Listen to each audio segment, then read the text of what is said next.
तो आइए दोस्तों, स्वागत है आपका हमारे इस YouTube चैनल में जिसका नाम है ICST कंप्यूटर इंस्टीट्यूट। आज हम एक्सेल के फॉर्मूले के सीरीज को आगे बढ़ाते हुए ये सीखने जा रहे हैं कि हम एक्सेल के अंदर सम इफ फॉर्मूले का किस तरीके से यूज़ कर सकते हैं। सम इफ का यूज़ हम लोग एक्सेल में करते हैं कि जब भी हम किसी भी प्रोडक्ट को या किसी भी लिस्ट में से अगर एक जैसी चीज़ों को छांट के उसको जोड़ना या सम करना चाहते हैं तो हम लोग सम इफ का यूज़ करते हैं, जिसमें सम और इफ दो कंडीशन इसमें लगा हुआ है, दो फॉर्मूला इसमें लगा हुआ है। सम का मतलब होता है टोटल करना और इफ का मतलब होता है कंडीशन के हिसाब से। तो जब भी हमें किसी भी चीज़ का टोटल करना हो कंडीशन के हिसाब से तो हम लोग सम इफ का यूज करते हैं। अब सबसे पहले इसी चीज़ को हम समझ लेते हैं कि ये काम क्या करता है। तो यहाँ पे हमसे बोला गया है कि this function adds the value of item which match criteria set by the user. मतलब ये है कि ये फंक्शन क्या काम करता है कि ये ऐड करता है उन वैल्यू को जो हमारे क्राइटेरिया से मैच करता है, जो हमने अपने फंक्शन को दिया हुआ है। तो आइए देखते हैं इसको हम प्रैक्टिकली कैसे समझ सकते हैं। तो आइए शुरू करते हैं सम इफ का फॉर्मूला। अब जैसा कि आप स्क्रीन पे देख पा रहे हैं कि हमारे पास एक लिस्ट है जिसमें कुछ आइटम्स के नाम लिखे हुए हैं, डेट ऑफ परचेज लिखा हुआ है और इसके कॉस्टिंग लिखा हुआ है, कितने रुपए का वो हमने खरीदा हुआ है। अब हमसे ये जान पूछा गया है कि total cost of all break board. हमने अब तक इस पूरी लिस्ट में से ब्रेक कितने रुपए का खर्च किया हुआ है, ब्रेक हमने कितने रुपए में खरीदा हुआ है। हो सकता है इसमें ब्रेक एक बार हो, दो बार हो या तीन बार हो।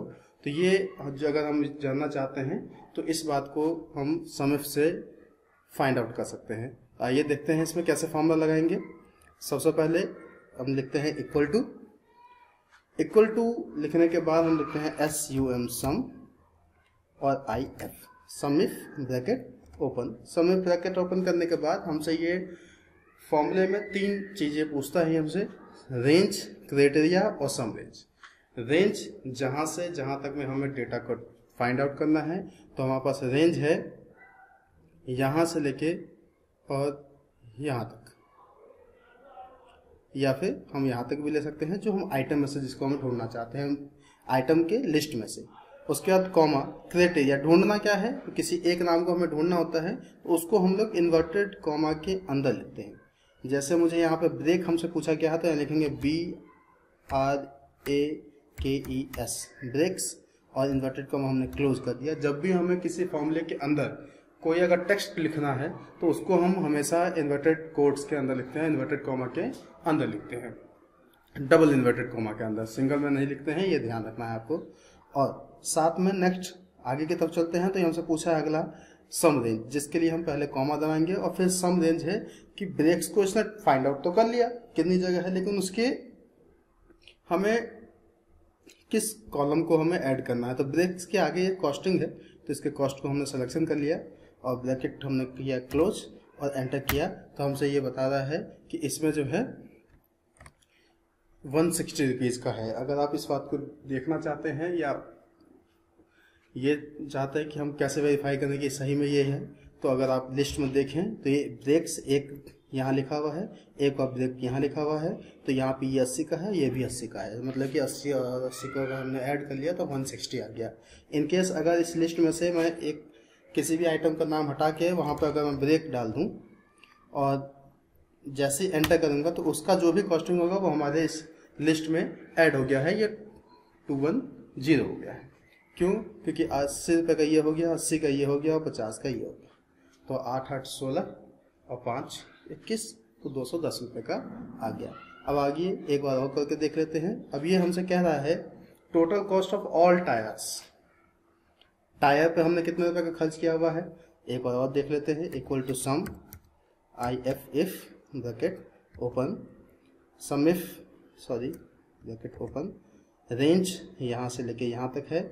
इस रेंज को मैं यहाँ से यहाँ तक सेलेक्ट कर सकता हूँ, लेकिन मैं चाहूँ क्यों वहाँ से यहाँ तक करना, तो इसको ही हमने सेलेक्ट कर लिया।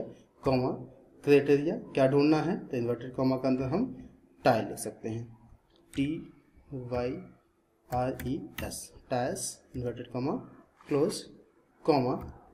सम रेंज क्या है, किसको हमें ऐड करना है, इसको भी कर सकते हैं। कॉस्टिंग वाले को सेलेक्ट किया, इन्वर्टेड कॉमा हमने पहले ब्रैकेट हमने क्लोज कर दिया और एंटर कर दिया, तो ये हमसे टायर्स के 325 रुपये हमसे बता रहा है। अब एक बार आप चेक कर लें, 25 रुपये का यहाँ पे खरीदा हुआ है हमने टायर्स, 200 रुपये का यहाँ है और 100 रुपये का यहाँ है, मतलब कि 325 रुपये हमारा आंसर सही आ रहा है।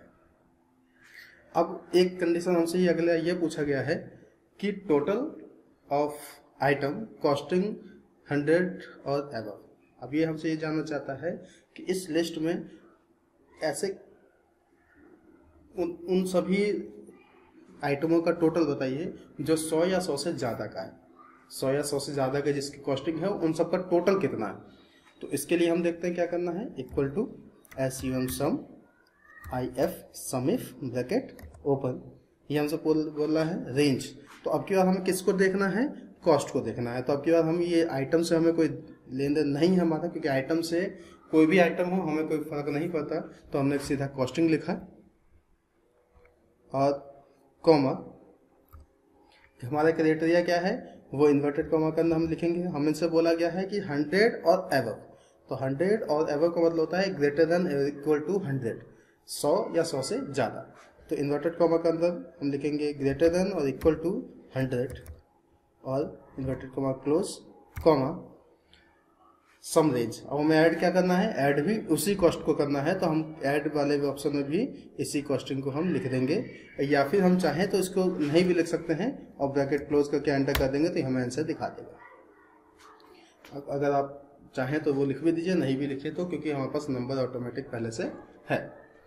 अगर हमें किसी करेक्टर को फाइंड आउट करके कॉस्टिंग को देखना होगा तो मुझे तीनों ही ऑप्शंस लिखना होता है, नहीं तो फिर 2 के साथ भी हम लिख सकते हैं। तो ये 1000 रुपये हो गए ऐसे जो 100 से एबव का है। जैसे इस लिस्ट में हमारा ये तीनों ऊपर स्टार्टिंग वाला नहीं ऐड हुआ होगा, ये दोनों ऐड हुआ होगा, साथ में ये ऐड हुआ होगा, ये ऐड हुआ होगा, ये ऐड हुआ होगा। तो यहाँ पे आप देख सकते हैं, यहाँ पे ऑप्शन आपको दिखाई दे रहा है, सम जो है 5 है टोटल। ऐसे 5 नंबर है जो 100 या 100 से ज़्यादा है, जो मैंने अभी सेलेक्ट किया है कंट्रोल के मदद से, और इन सब का सम ये ऑटोमेटिक कैलकुलेशन कर लेता है कंप्यूटर। तो आप ये देख पा रहे होंगे कि ये इसमें हमारे पास कैसा 1000 का हमारे पास आंसर दिखाई दे रहा है। अब एक हमसे ये बोला जाता है कि अब ये फॉर्मूला हमने, जैसे यहाँ पे हमें ब्रेक और टायर के बारे में हमसे बोला गया था, और ब्रेक और टायर दोनों के लिए ढूंढने के लिए हमें 2 बार अलग अलग फॉर्मूला लगाना हुआ था। तो हम चाहते हैं कि इसको हम कुछ ऐसा कर लें कि हम जब ब्रेक ढूंढे तो ब्रेक का दिखाई दे और जब टायर का ढूंढे तो टायर का दिखा दे। तो उसके लिए हम लोग क्या करते हैं कि एक नया कॉलम यहाँ पे हम ऐड कर लेते हैं, total of item in the following cell. जो यहाँ पे लिखा हुआ है उसका टोटल यहाँ पे बताएगा। अब मान लीजिए इसको मैं डिलीट कर देता हूँ, तो इसके लिए कैसे फॉर्मूला लिखेंगे, तो equal to SUM sum IF bracket open. अब हमसे पूछा है रेंज, तो रेंज हमारे पास क्या है, यहाँ से यहाँ तक है जैसे हमने पहले किया हुआ है, कॉमा क्राइटेरिया। अब की बात जो हमने क्राइटेरिया में पहले हमने इन्वर्टेड कॉमा के अंदर लिख दिया था कोई एक वर्ड, उसकी जगह पे हम लोग क्या करेंगे कि इस सर्विस वाले एरिया को हम सेलेक्ट कर लेंगे। इस सर्विस में यहाँ पे इस सेल में जो भी हम लिखेंगे ये उसको फाइंड आउट करेगा, कॉमा सम रेंज क्या है हमारे पास, यहाँ से लेके यहाँ तक ब्रैकेट क्लोज। बस इसको ध्यान रखना है कि जब हम किसी दूसरे सेल को सेलेक्ट करते हैं तो उसमें इन्वर्टेड कॉमा नहीं लिखते, क्योंकि वो सेल है। और एंटर कर दिया तो ये हमसे आंसर दिखा दिए 450 रुपीज़ का। तो इस तरीके से हम इस फॉर्मूले को यूज़ कर सकते हैं, और इस फॉर्मूले का यूज़ करके हम आपके पास फॉर्मूला सामने दिखाई दे रहा है, इसको बड़े आसानी से आप यूज़ कर सकते हैं। तो ये 450 का आपका ये आंसर आ गया। अब इसके हम सिंटैक्स के बारे में आपको मैं दिखा देता हूँ, हमने इसमें लिखा हुआ है जैसा कि, तो इसको आप देख के और आसानी से कर सकते हैं। उम्मीद है आपको इस सम इफ का फॉर्मूला समझ में आया होगा, और अगर आपको कोई भी थोड़ी बहुत अगर प्रॉब्लम रह जाता है तो आप हमें कमेंट बॉक्स में लिख के बता सकते हैं, और आप ये भी बता सकते हैं कि इसके आगे आप कौन से फॉर्मूले को समझना या जानना चाहते हैं। थैंक यू, धन्यवाद, और देखते रहिए आप हमारा चैनल जिसका नाम है ICST computer education. Thank you.